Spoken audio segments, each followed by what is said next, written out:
Jadi orang kampung memang suka kan kita orang. Kau tahu lepas kita sebenarnya untuk audition Sinaran Pasport tak berjaya. Tak berjaya bukan apa, pasal sebenarnya dah berjaya, dah kad hijau. Program tu tak buat.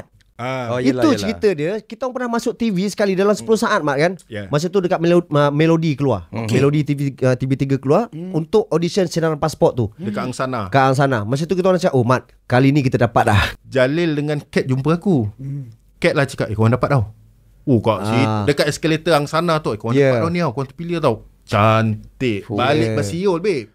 Itulah dia, sambungan dia. Tak lama kemudian tu keluar dekat Melodi. Pasal audition tu lah dekat Plaza Angsana tu. Tu yang muka kita orang masuk.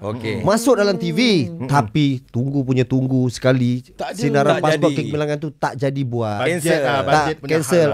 Bajet apa semua tak tahulah. So daripada situ yang kita cakap, alamak, ada ke lagi peluang. Itu yang kita masuk Raja Lawak 2. Sebenarnya first kita nak pergi Raja Lawak 1 tapi kita dengar pergi by group, dia akan pecahkan, kita tak nak pergi. Betul. Lepas tu bila time Raja Lawak 2 Nabil menang, diorang ni sebenarnya pergi. Aku pergi. Aku gaduh dengan Gap.